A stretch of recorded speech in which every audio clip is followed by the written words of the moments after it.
Hi hello welcome to మకుటా media. Janasena Nellimarla MLA లోకం మాధవి గారి మీద అనర్హత వేటు పడబోతుందా? ఆమెని ఎమ్మెల్యే పదవి నుంచి డిస్క్వాలిఫై చేసేటువంటి పరిస్థితులు ఉన్నాయా?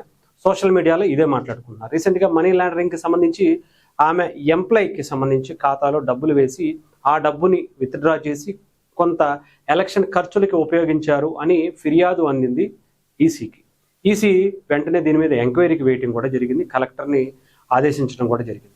దీని మీద అసలు ఏం జరిగింది, నిజాలు తర్వాత చెప్పేటువంటి ప్రయత్నం చేస్తాను. కానీ అసలు ఏం జరిగింది, ఎవరు ఆ ఎంప్లాయ్కి వాళ్ళకి మధ్య ఉన్నటువంటి ఆ గ్యాప్ ఏంటి, ఇవి తెలుసుకునేటువంటి ప్రయత్నం చేద్దాం. నేను పూర్తిగా ఇది వివరాలు సేకరించిన తర్వాతే నేను వీడియో చేస్తున్నాను. ముఖ్యంగా ఒక అతను నెల్లిమర్ల లోకం మాధవ్ గారు, ఆవిడ సాఫ్ట్వేర్ కంపెనీ ఉంది, చాలా ఇండస్ట్రీస్ కూడా ఉన్నాయి. దాంట్లో ముఖ్యంగా ఒక ఇండస్ట్రీలో అంటే ఒక సాఫ్ట్వేర్ కంపెనీలో ఒక ఎంప్లాయీగా పనిచేశాడు ఒక అతను పేరు అజయో విజయో ఉంది. అతను తెనాలి నుంచి ఆంధ్రప్రదేశ్, మనకు తెలుసు గుంటూరు జిల్లా తెనాలి దగ్గర అతనిది సొంతూరట. అక్కడ నుంచి ఆ కంపెనీలో పనిచేస్తున్నారు చాలా సంవత్సరాల నుంచి. అయితే ఒక ప్రాజెక్ట్ వర్క్ అతనికి మామూలుగా ఆ సాఫ్ట్వేర్ కంపెనీ వాళ్ళందరికీ తెలుసు, ప్రాజెక్టులు అనేవి వస్తూ ఉంటే ఆ ప్రాజెక్టుకి సంబంధించి కొంత టీంని సెలెక్ట్ చేసుకుంటారు. ఆ టీంకి ఆ ప్రాజెక్టుకి సంబంధించిన వర్క్ ఇస్తారు. అయితే అతనికి సంబంధించి వాళ్ళ ఇంట్లో ఎవరికో లేకపోతే అతనికో ఒక హెల్త్ ఇష్యూ వచ్చింది. అతను వెంటనే ఇంటికి వెళ్ళిపోయి నేను వర్క్ ఫ్రమ్ హోమ్ చేస్తాను అని చెప్తే ఇక్కడ కంపెనీని అప్రోచ్ అయ్యి హెచ్ఆర్ని అప్రోచ్ అయ్యి దానికి సంబంధించిన డీటెయిల్స్ ఆ ప్రాజెక్ట్ మేనేజర్ని అందరిని అడిగితే, నువ్వు చేసేటువంటి ప్రాజెక్ట్కి అలా అవకాశం లేదు, మనకిచ్చిన ఆ వర్క్ క్లయింట్ ఎవరైతే ఉన్నారో అది ఎక్కడ పడితే అక్కడ వర్క్ చేసేది కాదు, అది కంపల్సరీగా మన ఆఫీస్కి వచ్చి చేయాల్సిందే. ఒక అంటే ఐపీ అడ్రస్లు ఇవన్నీ కూడా ఉంటాయి, సైబర్ క్రైమ్ ఇష్యూస్ వస్తాయి, సో అందువల్ల నువ్వు ఇక్కడికే వచ్చి చెయ్యాలి, లీవులు కావాలంటే తీసుకో అని చెప్పారు. అయితే ఇతను ఎక్కువ లీవులు అవడంతో ఇతను ఏం చేశాడంటే, ఇంటి దగ్గర వాళ్ళు వద్దని చెప్పినా కూడా వినకుండా, హెచ్ఆర్ కావచ్చు లేదంటే ప్రాజెక్ట్ మేనేజర్ కావచ్చు కంపెనీ చెప్తున్నప్పుడు వినకుండా ఇంటిలోనే కూర్చుని లాగిన్ అయిపోయాడు. అతను వర్క్ చేసుకుందాం అనేటువంటి ప్రయత్నం చేశాడు. ఇది కంపెనీ నామ్స్కి వ్యతిరేకంగా అతను లాగిన్ అవ్వటం జరిగింది. దీని మీద వెంటనే ఫిర్యాదులు వచ్చాయి. ఎవరైతే ఆ వర్క్ ఇచ్చారో ఆ కంపెనీ నుంచి వీళ్ళ కంపెనీకి ఫిర్యాదు వచ్చింది, ఇతను అనవసరంగా వేరే చోట లాగిన్ అయ్యాడు, ఇది మాకు టెక్నికల్ ఇష్యూస్ అవుతాయి, దయచేసి ఆపేయండి అని చెప్తే హెచ్ఆర్ వరకు వెళ్ళింది. హెచ్ఆర్ అతనితో మాట్లాడితే, లేదు మేడం అది ఇది ఏదని చెప్పబోయాడు, బట్ ఏది చెప్పినా సరే అది తప్పు, వెంటనే నిన్ను అక్కడి నుంచి టర్మినేట్ చేస్తున్నాం, నిన్ను ఉద్యోగం నుంచి తీసేస్తున్నాం అని చెప్పేసి లెటర్ పంపించేశారు. లెటర్ అంటే టర్మినేట్ చేసేటువంటి లెటర్ పంపించేయడం జరిగింది. అయితే ఇతను ఇలా టర్మినేట్ చేసేటప్పటికి కోపం పెంచేసుకున్నాడు. ఏం చేయాలో అర్థం అవట్లా. పైగా ఇన్ని సంవత్సరాలు చేసినటువంటి దానికి ఎక్స్పీరియన్స్ లెటర్ కూడా ఉండదు. ఇలా టర్మినేట్ లెటర్ వస్తుంది, ఆ టర్మినేట్ లెటర్ పట్టుకుని అతను ఎక్కడ పని చేయడానికి అవకాశం ఉండదు. ఎక్స్పీరియన్స్ లెటర్ అన్న ఉంటే వేరే చోట పనిచేసేటువంటి పరిస్థితి ఉంటుంది. సో అది ఇవ్వకపోవడంతో తను ఏం చేశాడంటే లేబర్ కమిషనర్ ఆఫీస్ దగ్గరికి వెళ్ళాడు.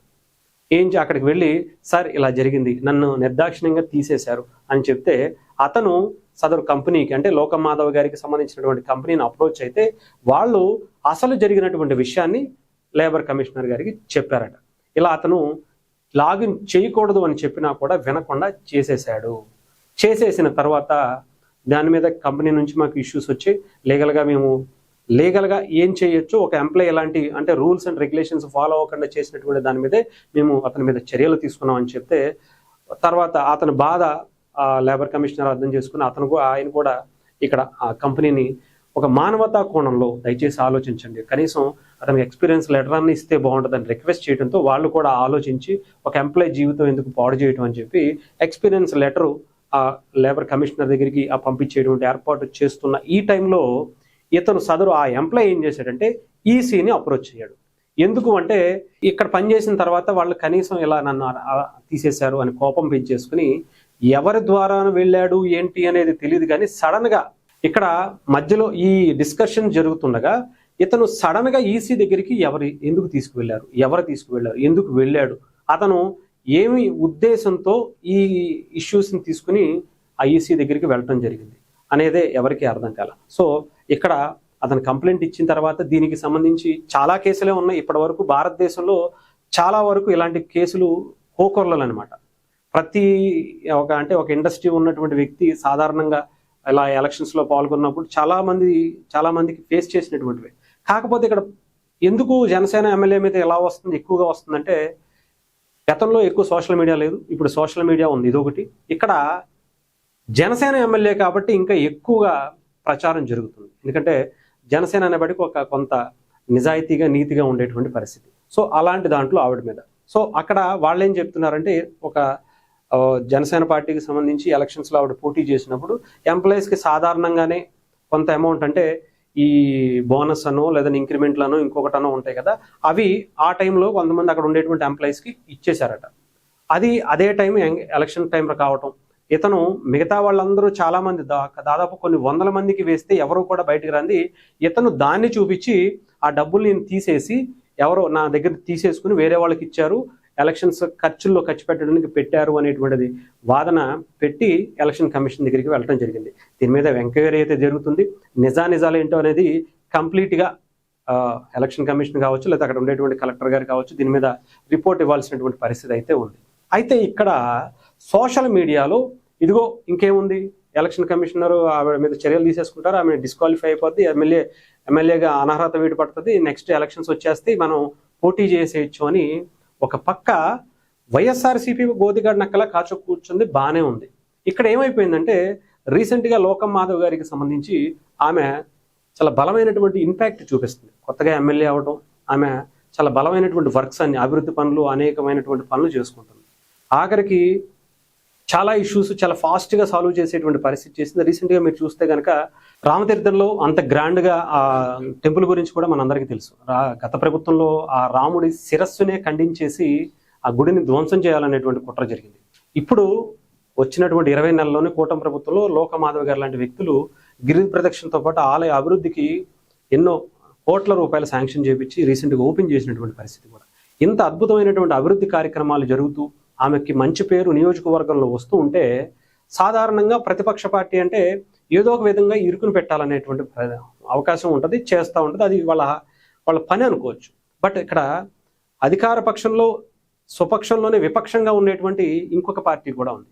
ఆ పార్టీకి సంబంధించిన వాళ్ళు ఏంటంటే, ఈమె కనుక ఇలా మంచి పనులు చేసుకుంటూ మంచి పేరు సంపాదించేసుకుంటే నెక్స్ట్ టైం కూడా ఈవిడికే సీట్ ఇస్తారు, ఈవిడే ఎమ్మెల్యే అవుతుంది, ఇంకా మన పరిస్థితి ఏంటి అనే వాళ్ళు ఎక్కువైపోయారు ఆవిడకి.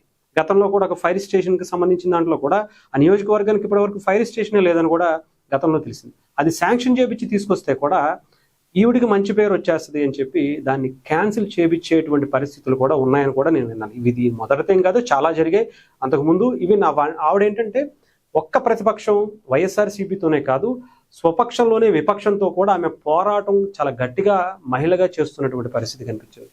వైఎస్ఆర్సీపీ హయాంలో కూడా అప్పుడు కూడా ఆమె కాలేజీల మీద కావచ్చు, లేదంటే ఆమె ఆర్థిక మూలాలు దెబ్బ కొట్టాలనేటువంటి ప్రయత్నం చాలా బలంగానే అప్పుడు కూడా చేసింది.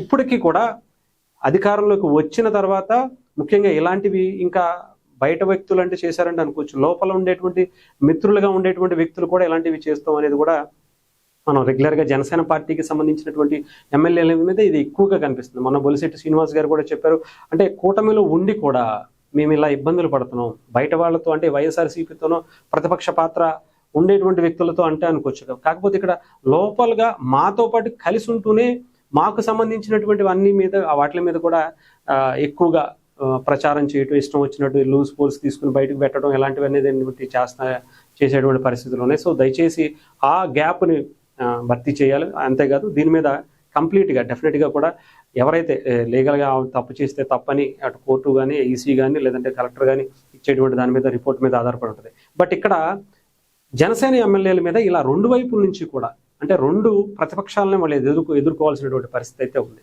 సో చూద్దాం దీన్ని నెగ్గుకుని ఎలా బయటకు వస్తారు. డెఫినెట్గా వైఎస్ఆర్సీపీకి ఇక్కడ అవకాశం ఇస్తున్నట్టుగా కనిపిస్తుంది. ఆ పార్టీని 11 స్థానాలకు ఉండిపోయినటువంటి ఆ పార్టీని పెంచే పనిలో ఇక్కడ కూటమికి సంబంధించి ఏదైతే జనసేన పోటీ చేసినటువంటి 21 నియోజకవర్గాల్లో ఉన్నారో ఈ 21 నియోజకవర్గాల నుంచి డెఫినెట్గా పెరిగేటువంటి పరిస్థితి ఉంది.